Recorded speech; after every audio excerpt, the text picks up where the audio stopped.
We'd like to welcome everybody today to the Cornell University Medical Center at New York Presbyterian Hospital. I'm Bruce Lerman. I'm the Chief of Cardiology and also Director of the Electrophysiology Laboratory. Let me just start with the beginning. This was the second hospital in the country. This was incorporated in 1771 during the reign of King George III. So it has a long and illustrious history. And cardiology, it also has made major contributions to the field. It's where the first CCU was developed. It's also where the renin-angiotensin system was first identified in terms of its centrality to cardiovascular regulation.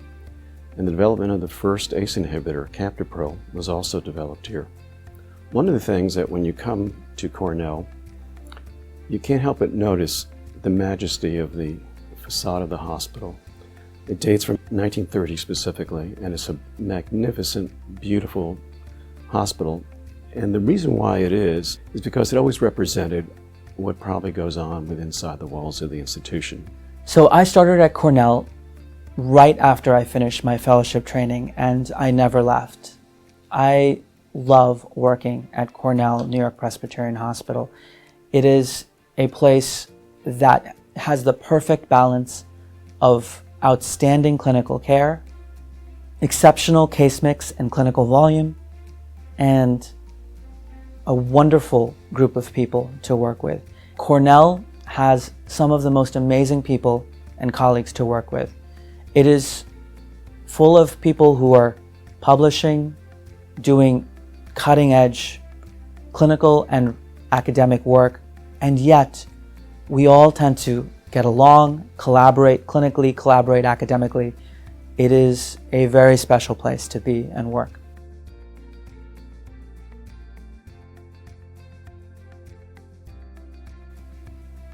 One of the things that you all might be wondering about is, what do we look for in a candidate? What makes a candidate different from anybody else? And we do look for character in an individual.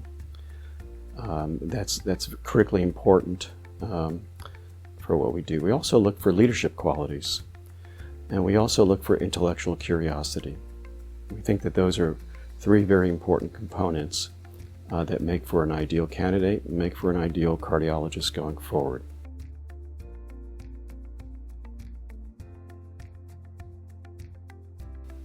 So I think one of the strengths we have in the fellowship here at Cornell is that we provide our fellows with an enormous amount of independence. At the same time, we wrap them in an incredibly supportive environment of mentoring. So our faculty are always available to speak with any fellow at any time, and it provides both an opportunity to gain the clinical exposure that probably is among the absolute best opportunities in the country. The complexity that fellows will see in this hospital, I think, is really a boon, because when you come out of Cornell, having trained in this environment with our inpatient base, you are well known to have had some of the most impressive and complex and in-depth training in diseases that you can get in the US or in the world, really.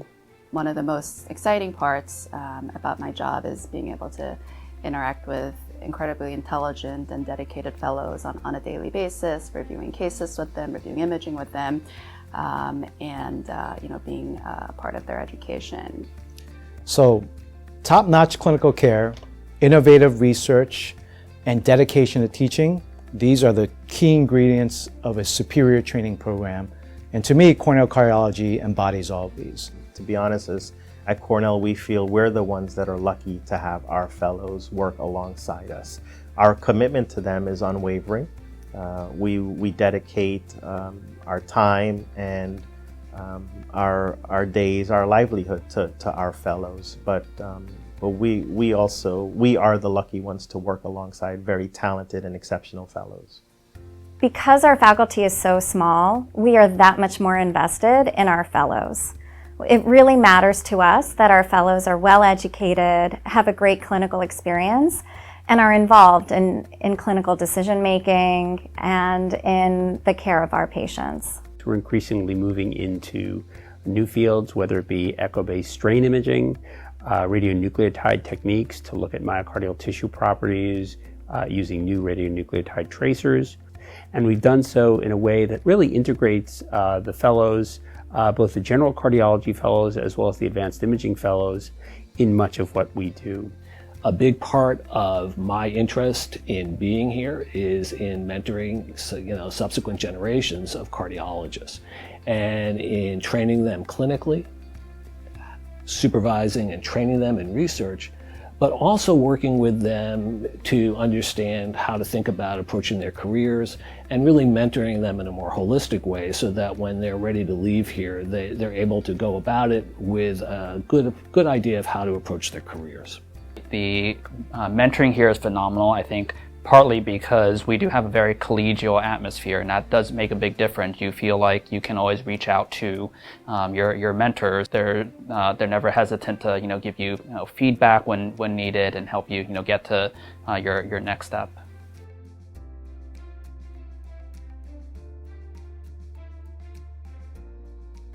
I think Cornell is special because of how we all work together.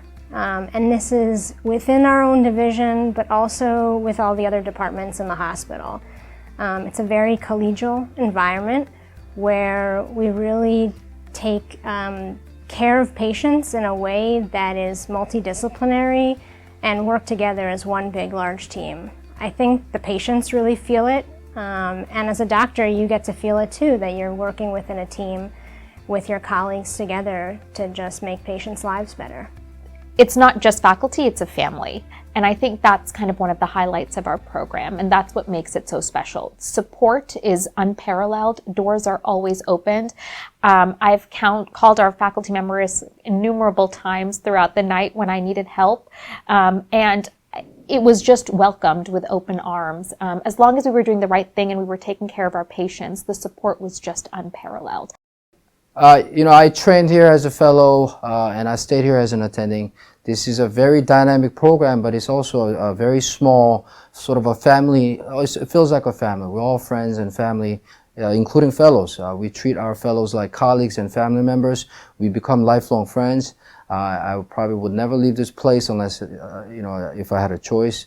And this feels like a second home to me. There's something to learn from everybody here, and I think that the fellows here have a unique opportunity in that nobody is going to judge you if you change your mind. Even if you change your mind as a third-year fellow, we're going to do our best as faculty to try and support you and help you have the most successful career that you can have. I think that's all of our goals, and I don't think anybody approaches this job any differently. It's a program where there's real diversity in the clinical experience, and where you really get to know the faculty members very well. I absolutely love my co-fellows. They were my family during all fellowship. We have a great working relationship and a great relationship as just friends. So one thing that really impressed me when I was interviewing with Cornell was that the fellows all seemed very cohesive. I was really impressed by the camaraderie that I really saw here during my interview day.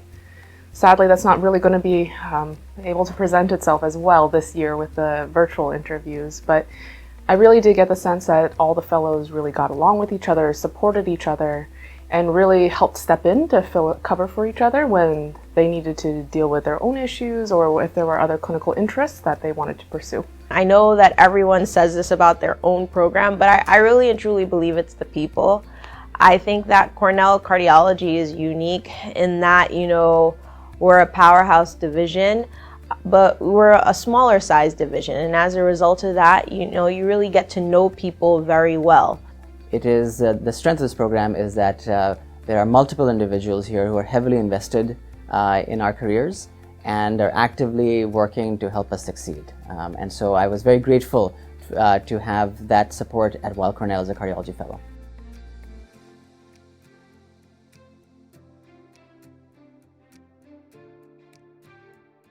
Well, New York is the cultural center of the universe. As a guy from Louisiana, I always wanted to live in New York because I was interested in classical music for a long time. So there was something that always drew me here. I would say New York is an outstanding place to start a family. The biggest attractions for me, it's a truly international city. My children have access to, friends who are, from all over the country, all over the world, and it's sort of global upbringing that I would want them to have. And we're so lucky that we can live in great accommodations near the hospital, have short commutes, and also with a good school system nearby. Manhattan is not like any other. The uniqueness to Manhattan is special in that it could be 3 o'clock in the morning or 1 p.m. in the afternoon, and you can pretty much be involved in the same activity. And that's a very special place to live in. There's nothing like having a 10-block perimeter of your house, having everything you could possibly need, and including grocery stores and myriad restaurants, and everything's in walking distance. And so you can really get around very easily. Oh, New York is fantastic. Great food, great entertainment. You don't have to drive. You never have to worry about parking. You know, it's you being able to use the subway is great. You're close to Central Park. I think that's a great place to be able to take your family out. Go take a stroll around. It's beautiful out there. So I think it's a good place to raise a family. Yeah, so I think if you're in your 20s or early 30s, or I guess even if you're in your 40s like me, New York's a fun and great place to live with the diversity and the nonstop excitement. At the same time, you can still get away from things, drive an hour away and hit the mountains or go to the beaches. So it's a really great opportunity. We hope that you have an enjoyable day. We hope that all your questions are answered, and we look forward to meeting each and every one of you.